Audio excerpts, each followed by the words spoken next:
నమస్తే, నా పేరు అశోక్ యాదవ్.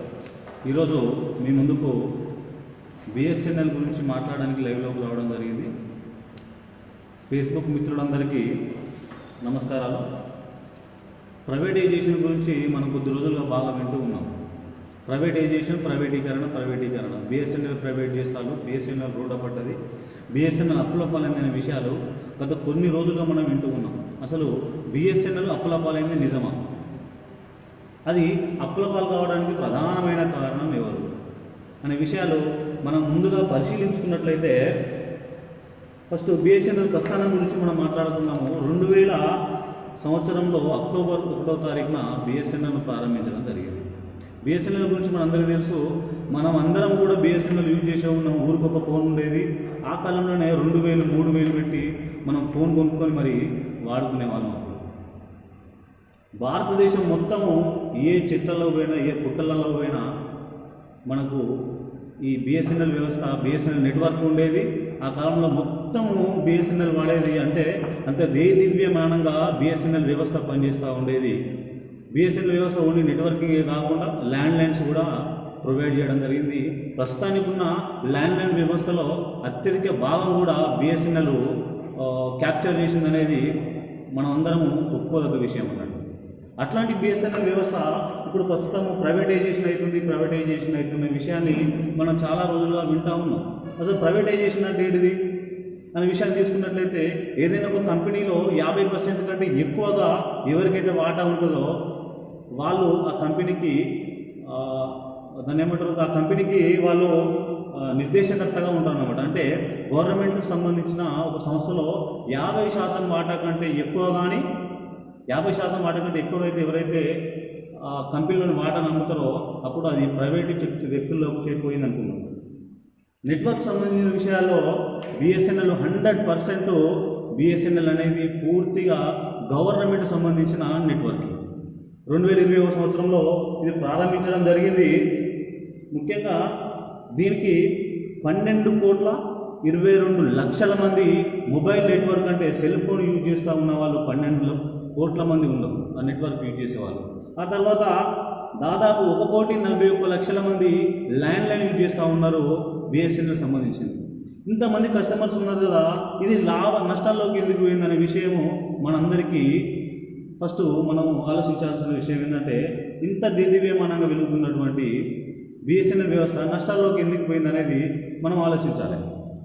ముఖ్యంగా చూసుకున్నట్లయితే ఒక వ్యవస్థ కానీ, ఒక వ్యక్తి కానీ నాశనం కావాలంటే ముఖ్యంగా ఏం చేయాలంటే ఆ వ్యవస్థకు రావాల్సినటువంటి ఫండ్స్ ఆపేయాలి. ఒక వ్యక్తిని నష్టాల్లోకి మనం నెట్టినట్లయితే ఆ వ్యక్తితో పాటు ఒక సంస్థను మనం నష్టంలోకి నెట్టాలంటే దానికి కావాల్సిన వనరులన్నీ మనం ఆపేసినట్లయితే ఆ సంస్థ అనేది నష్టాల్లోకి పోతుంది. అది కరెక్ట్ పనిచేయదు. కాబట్టి కరెక్ట్ సిగ్నల్స్ బిఎస్ఎన్ఎల్ తీసుకుందాం. బిఎస్ఎన్ఎల్ నష్టాల్లోకి పోని కారణం ఏంటంటే దానికి రావాల్సిన ఫండ్స్ మొత్తం ఆపేయడం వల్ల, దానికి లోన్స్ బ్యాంకుల నుండి తీసుకోనికపోయడం వల్ల, దాని మీద వివిధ రకాలైన ఆంక్షలు వేయడం వల్ల, దానికి కావాల్సిన సర్వీస్ ప్రొవైడర్స్ సరిగ్గా మనము ఇవ్వనందువలన బిఎస్ఎన్ఎల్ అనేది మిగతా నెట్వర్క్లతోని పోటీ పడలేకపోతూ ఉన్నది. మిగతా ఎయిర్టెల్ చూసుకున్నట్లయితే, వోడా చూసుకున్నట్లయితే, మిగతా ఏది జియో చూసుకున్నట్లయితే బిఎస్ఎన్ఎల్ తర్వాత వచ్చినటువంటి నెట్వర్క్స్ ఎందుకు సక్సెస్ అవుతూ ఉన్నాయి? పురాతన కాలం నాటి 2000 సంవత్సరంలో ప్రారంభమైన బిఎస్ఎన్ఎల్ నెట్వర్క్ ఎందుకు ఫెయిల్ అవుతూ ఉన్నదనేది మనం ముఖ్యంగా ఆలోచించుకున్నట్లయితే, దరిదాపు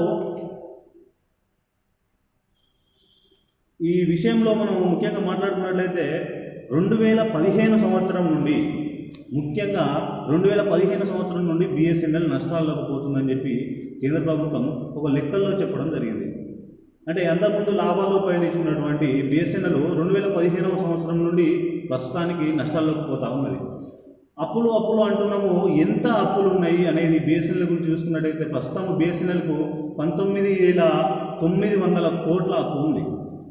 ఓకే, అప్పు ఉన్నది వాస్తవమే. కాకపోతే ఏంటంటే 2000 సంవత్సరం రోజే అది ప్రారంభమైన బిఎస్ఎన్ఎల్ ప్రతి సెంటర్లో దాని సొంత స్థలం ఉన్నది. గవర్నమెంట్ అప్పుడు సొంత స్థలం కేటాయించింది. ఆ సొంత స్థలంలో వాళ్ళు నెట్వర్కింగ్ పెట్టుకున్నారు, సిస్టమ్స్ పెట్టుకున్నారు. దరిదాపు బిఎస్ఎన్ఎల్లో 59,000 మంది ఉద్యోగులు పనిచేస్తూ ఉన్నారు. వీళ్ళందరూ నెట్వర్కింగ్ సంబంధించి, బ్రాడ్కాస్టింగ్ సంబంధించి, ఇంటర్నెట్ సంబంధించి అన్ని సేవలను చేస్తూ ఉన్నారు. ఈ చేసుకునే వ్యవస్థలో ప్రస్తుతానికి 13,900 కోట్ల అప్పు మాత్రమే బిఎస్ఎన్ఎల్లో ఉంది. సరే, బిఎస్ఎన్ఎల్లో 13,000 దాదాపు 14,000 కోట్ల అప్పు ఉంది. కానీ బిఎస్ఎన్ఎల్ ఆస్తులు ఎంత తెలుసా? 1,46,758 కోట్ల ఆస్తులు ఉన్నాయి బిఎస్ఎన్ఎల్కి.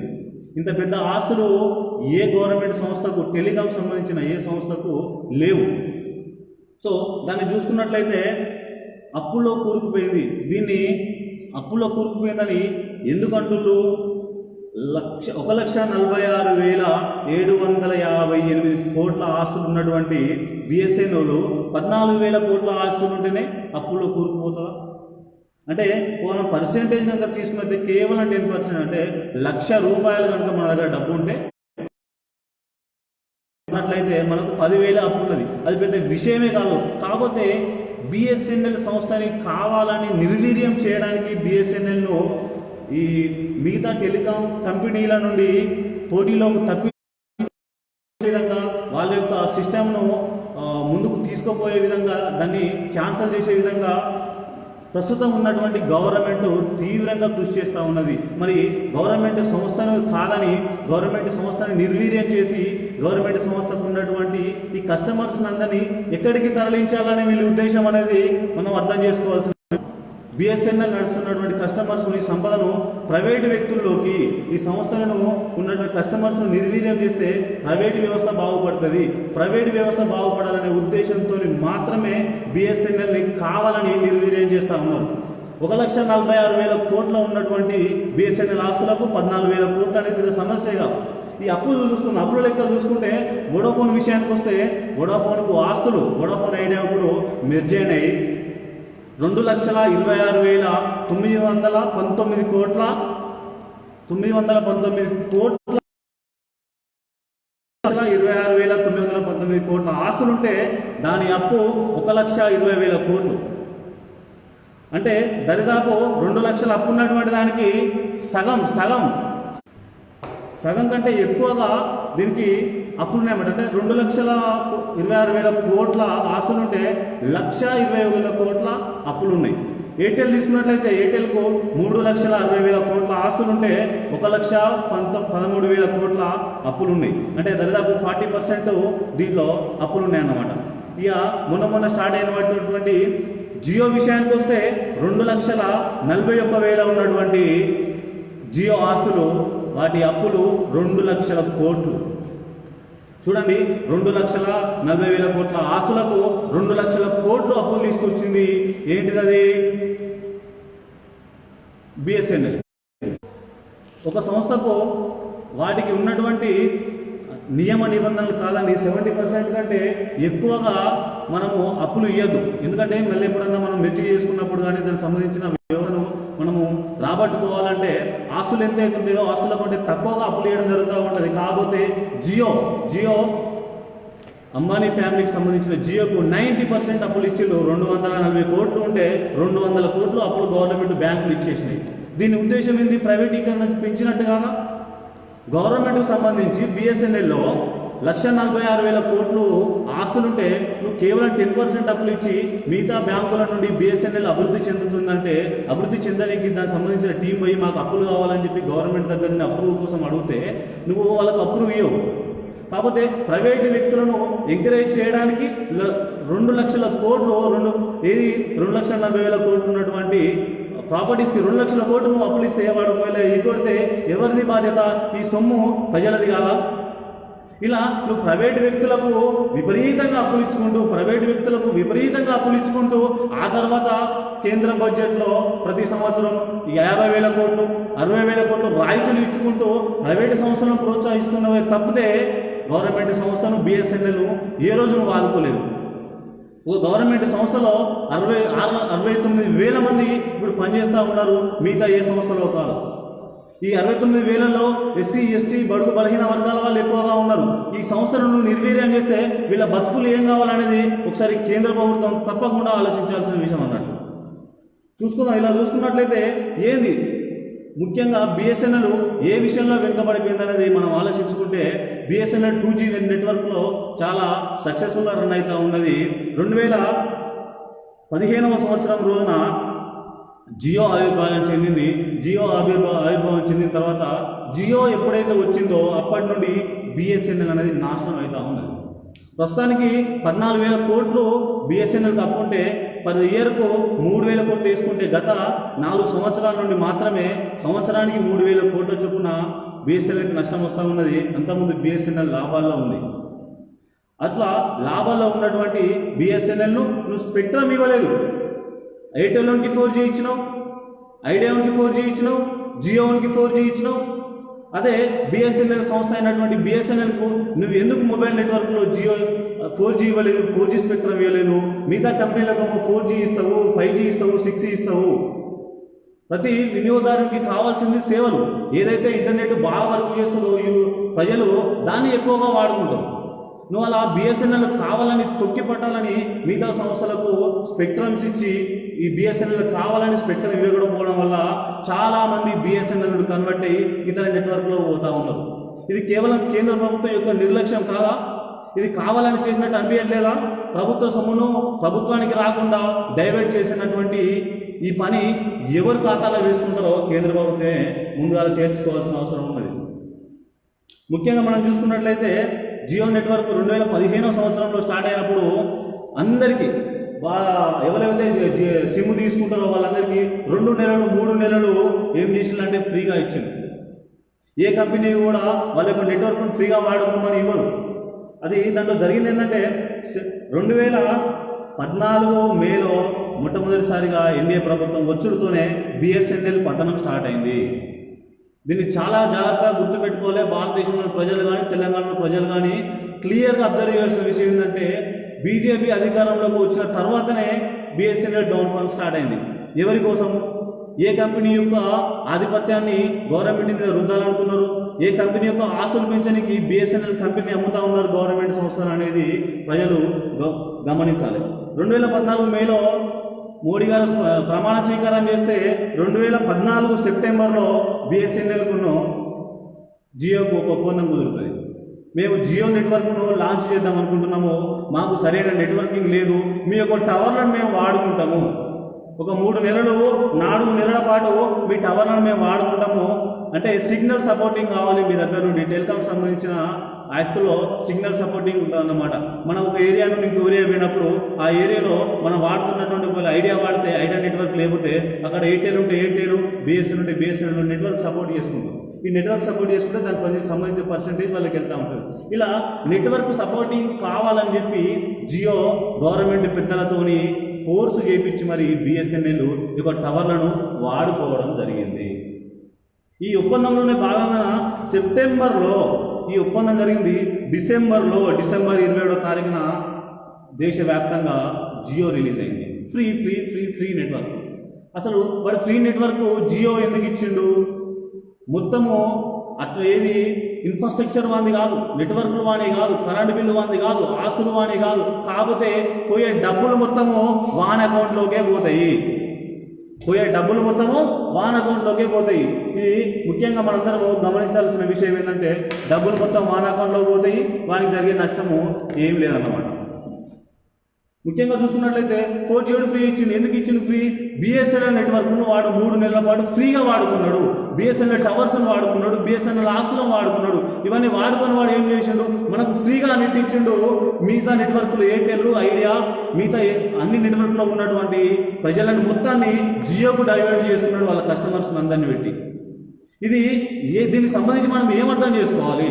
ఒక 3 నెలల పాటు ఎటువంటి నువ్వు ఒక పాక్షికమైన పైసలు ఇచ్చుకుంటా బిఎస్ఎన్ఎల్ నెట్వర్క్ పూర్తిగా నాశనం చేయడానికి జియోని తీసుకొచ్చి మిగతా నెట్వర్క్లు అందరినీ నాశనం చేయడానికి అందులో ఉన్న కస్టమర్స్ ఇప్పుడు ఫ్రీగా ఇచ్చే వరకు అందులో కొన్ని సంవత్సరాల పాటు ఉన్నటువంటి ఎయిర్టెల్, ఐడియల్ అని పడిపోయి మొత్తం జియోకి వచ్చిపోయి కస్టమర్స్ మొత్తము 3 నెలల పాటు ఫ్రీ ఇచ్చి పారేసిండు. అంటే వానికి పైసలు ముఖ్యంగా వస్తున్నాయి ఏమన్నా జియోకి మనకు ఫ్రీ చేయడానికి? దీంట్లో మొదలపు మీరు ఆలోచించారా? ముఖ్యంగా ఇట్లా చూసుకున్నట్లయితే సెప్టెంబర్ నుండి సెప్టెంబర్ నుండి సెప్టెంబర్ 14లో ఈ ఒప్పందం అయింది, సెప్టెంబర్ 16 వరకు కంటిన్యూ అవుతూ ఉన్నది. అంటే ఇప్పటి వరకు కూడా జియోడు వాళ్ళ సొంత అంటే 2016-17 వరకు కూడా జియోడు బిఎస్ఎన్ఎల్ నెట్వర్క్స్ వాడుకుంటూ వాడు పైసలు సంపాదించుకున్నాడు. బిఎస్ఎన్ఎల్ నష్టాలకు పోయింది. ఆ బిఎస్ఎన్ఎల్ నెట్వర్క్ వాడుకుంటూ వాళ్ళ సిస్టమ్స్ వాడుకుంటూ వాళ్ళ ఇన్ఫ్రాస్ట్రక్చర్ వాడుకుంటూ వాళ్ళ టవర్స్ వాడుకుంటూ జియో ఆస్తులు ఏమో పెరుగుతాయి, బిఎస్ఎన్ఎల్ ఆస్తులు తగ్గుతాయి. బిఎస్ఎన్ఎల్ ఆస్తులు తగ్గుతాయి, మన ఆస్తులు తగ్గినట్టు కాదా? గవర్నమెంట్ మనది కాదా? ఎందుకు ఈ గవర్నమెంట్ యొక్క సొమ్మును, ప్రజల సొమ్మును ప్రైవేటు వ్యక్తులకు దోచిపెడతా ఉన్నది కేంద్ర ప్రభుత్వం అని మనము ఆలోచించాల్సిన అవసరం ఉన్నది. ముఖ్యంగా ఒక సంవత్సరానికి బిఎస్ఎన్ఎల్కు ఖర్చు అంటే ఎంప్లాయీస్ కానీ మిగతా ఇన్ఫ్రాస్ట్రక్చర్ కానీ మిగతా అన్ని విధాలుగా ఒక ఖర్చు 18 లక్షల కోట్లు ఉంటే దానికి రాబడి 15 లక్షల కోట్లు ఉంది. కేవలం 3 లక్షల కోట్లు మాత్రమే 3,00,000 కోట్లు మాత్రమే తేడా వస్తూ ఉన్నాను. సారీ 18,000 కోట్లు ఒక జిఎస్ఎన్ఎల్ మెయింటెనెన్స్ కోసం అవసరమైతే 15,000 కోట్లు వసూలు అయితే ఉన్నాయి. ఒక సంవత్సరానికి 3,000 కోట్ల నష్టం జరుగుతూ ఉన్నది కేవలం దీనివల్లనే. ఇప్పటికి చూడండి, ల్యాండ్ వ్యవస్థ తీసుకొచ్చింది బిఎస్ఎన్ఎల్, ఇప్పటికీ బిఎస్ఎన్ఎల్ ఉంది. ఎయిర్టెల్ నెట్వర్క్ కూడా చూసుకుంటే జనసాంద్రత ఎక్కువ ఉన్న దగ్గరనే వాడు టవర్స్ చేస్తాడు. పల్లెటూళ్ళలో నీకు సర్వీస్ ప్రొవైడ్ చేయడు, వాడు ఐడియావుడు ప్రొవైడ్ చేయడు, వోడాఫోన్ ప్రొవైడ్ చేయడు, జియోడు ప్రొవైడ్ చేయడు. మీ వేటి నగరంలో బిఎస్ఎన్ఎల్ వాడుకోవాలి నువ్వు అంటే ఎక్కడైతే జనాలు ఎక్కువ ఉంటారో, ఎక్కడైతే నెట్వర్కింగ్ ఎక్కువ ఉంటాడో, ఎక్కడైతే మొబైల్స్ ఎక్కువ యూజ్ చేస్తారో ఆ ప్లేస్లలో నువ్వు జియోని పెడతావు. ఎక్కడో లేని కాడ, అసలే సర్వీస్ లేని కాడ అడవులలో గుట్టలలో బిఎస్ఎన్ఎల్ వస్తుంది. అంటే బిఎస్ఎన్ఎల్ సర్వీస్ ఓరియంటెడ్ సంస్థ. ప్రతి ఒక్కరికి టెలికాము అందుబాటులో ఉండాలని చెప్పి, ప్రతి ఒక్కరికి కమ్యూనికేషన్ అందుబాటులో ఉండాలని చెప్పి బిఎస్ఎన్ఎల్ ప్రయత్నిస్తూ ఉంటే కేవలం సిటీలలో మాత్రమే, కేవలం జనాల దగ్గర మాత్రమే నువ్వు నెట్వర్కింగ్ పెట్టుకుని ఆ నెట్వర్కింగ్ డబ్బుల కోసం వాడుకుంటూ బిఎస్ఎన్ఎల్ నెట్వర్క్స్ని వాడుకుంటూ ఈ విధమైన టెలికాం సంబంధించిన శాఖలో ఎటువంటి మార్పులు తీసుకురాకుండా కేవలం ప్రైవేట్ సంస్థలకు నీ యొక్క గవర్నమెంట్ ఆస్తులు పోయే విధంగా నిర్ణయాలు తీసుకుంటున్నది ఎవరు? 13,000 కోట్లు అనేది 1,46,000 కోట్లు ఉన్నటువంటి బిఎస్ఎన్ఎల్ పెద్ద సమస్య కాదు. గవర్నమెంట్ బ్యాంకులకు ప్రభుత్వము హుకుం జారీ చేసి నీకు రుణాలు ఇవ్వదు, మీ రుణాలకు పర్మిషన్ లేదన్నట్లయితే వాడు ఎట్లా అభివృద్ధి చెందుతాడు? వాడు ఇన్ఫ్రాస్ట్రక్చర్ ఎట్లా డెవలప్ చేసుకుంటాడు? వాడు 4Gకి 5Gకి 6Gకి ఎట్లా కన్వర్ట్ అవుతాడు? డబ్బులు ఇవ్వండి, స్పెక్ట్రమ్ ఇవ్వండి. ఈ స్పెక్ట్రమ్ ప్రైవేట్ వాళ్ళకి ఇచ్చి వాళ్ళను సంపాదించుకునేలాగా చేసి దేశ సంపదను మొత్తము ప్రైవేట్ వ్యక్తులలో పెట్టడము కేవలం నీ రాజకీయ ప్రలోభం కోసం కాదా? నీకు రాజకీయ అవసరం కోసం కాదా? రేపు తెల్లారి ఎలక్షన్స్ వచ్చినప్పుడు మీకు ఫండింగ్ ఇవ్వడానికి కోసం కాదా అని చెప్పి ఈ సందర్భంగా మిమ్మల్ని అడుగుతా ఉన్నాను. ముఖ్యంగా ప్రజలు తప్పకుండా ఆలోచించాలి. నా ఏజ్ గ్రూప్ వాళ్ళు కానీ, నాకంటే ముందు వాళ్ళు కానీ, మీరందరూ బిఎస్ఎన్ఎల్ నెట్వర్క్స్ గింత ఫోన్లు ఉంటే 2,000-3,000 ఫోన్లు కొనుక్కొని మనం వాడుకునేటోళ్ళం. ఊరికొక ఫోన్ ఉండేది, సిగ్నల్ ఉండేది, ఎవరు వచ్చినా కలిపి మాట్లాడటం. అప్పుడు ఈ నెట్వర్క్లు అన్నీ ఏం లేవు. అప్పుడే బిఎస్ఎన్ఎల్ మనందరికీ సర్వీస్ చేసింది, మన దేశానికి సర్వీస్ చేసింది, అన్ని రాష్ట్రాలకు సర్వీస్ చేసింది. అటువంటి సర్వీస్ చేసినటువంటి బిఎస్ఎన్ఎల్ సంస్థ ఈరోజు పూర్తిగా నిర్వీర్యం చేసే ప్రయత్నం చేస్తూ ఉన్నారు, పూర్తిగా అమ్మే ప్రయత్నం చేస్తూ ఉన్నారు. దగ్గర 69,000 ఉన్నటువంటి ఉద్యోగులను కావాలని గవర్నమెంట్ వాళ్ళు ఫోర్స్ చేసి వాళ్ళ యొక్క రిటైర్మెంట్ వయోపరిమితిని తగ్గిస్తూ ఉన్నారు. వాళ్ళను వాలంటరీ రిటైర్మెంట్ తీసుకోమని చెప్పి ఫోర్స్ చేస్తూ ఉన్నారు. కేవలము బిఎస్ఎన్ఎల్ వ్యవస్థను పూర్తిగా నాశనం చేయడంతో పాటు బిఎస్ఎన్ఎల్ కస్టమర్స్ను ప్రైవేటు వ్యక్తులకు తీసుకుపోవాలి. ఆ ప్రైవేటు వ్యక్తి ఎవరో ఇప్పుడు మీకు జియో అని అనడం మీకు అర్థమైపోయింది. అంటే వాళ్ళకు మూలాఖాతులు ఉన్నాయి, వాళ్ళు అందరూ ఒకటైపోయారు. మనం ప్రజలు ఎడు పోయినా వాళ్ళకు సంబంధం లేదు.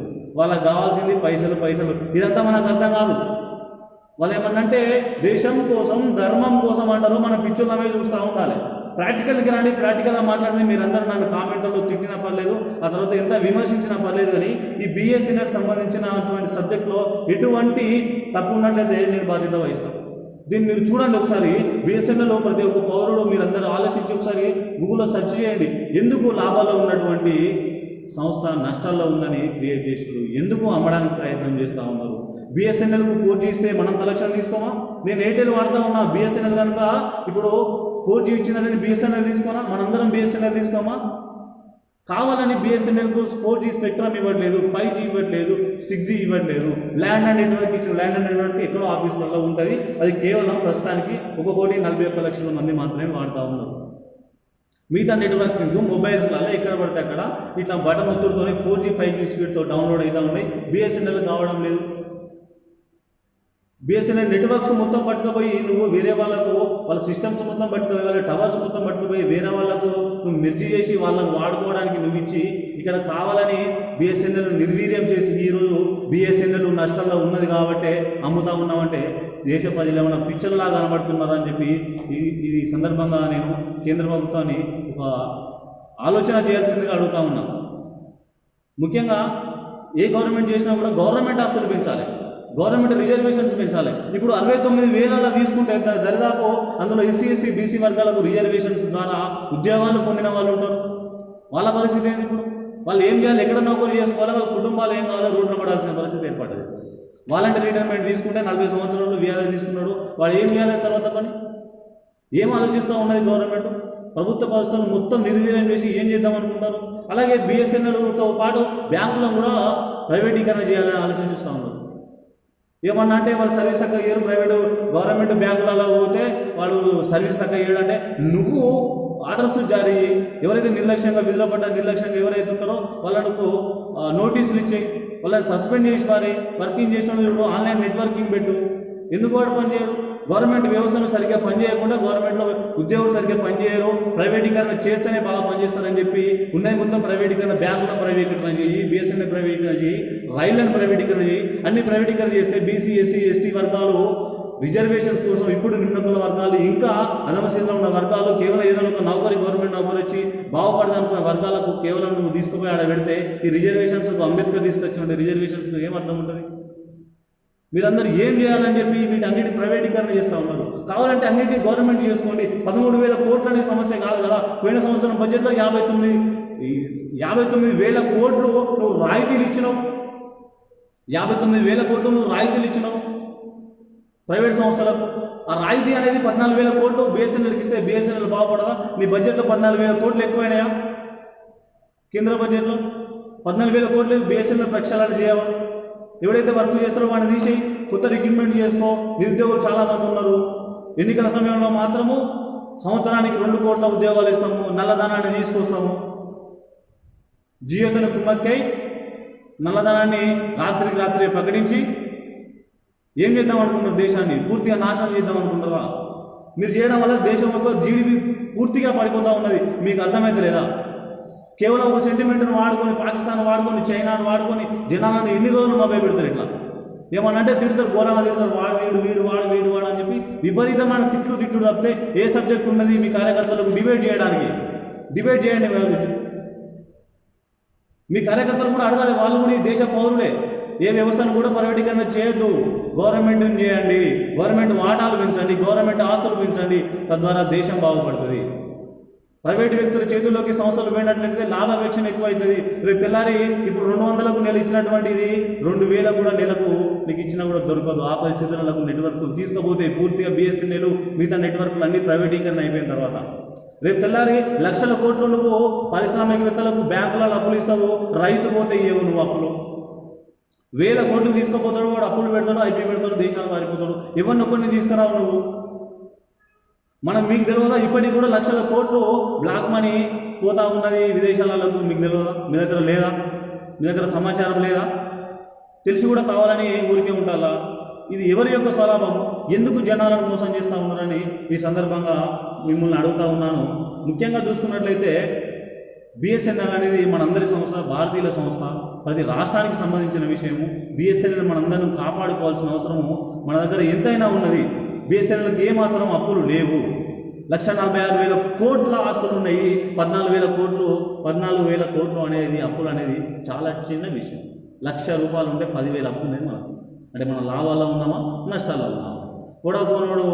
వోడాఫోన్ అయితే ఏడి అయితే ముఖ్యంగా జియో 2,40,000 కోట్ల ఆస్తులు ఉంటాయి, 2 లక్షల అప్పులు ఉన్నాయి. ఈ అప్పులన్నీ రాయితీలు తీసుకుంటాం. అది వచ్చే బడ్జెట్లో, తర్వాత బడ్జెట్లో ఏం చేస్తారు? పలానా సంస్థలకు రాయితీలు ఇస్తాము, టెలికాం రంగానికి రాయితీలు ఇస్తాము.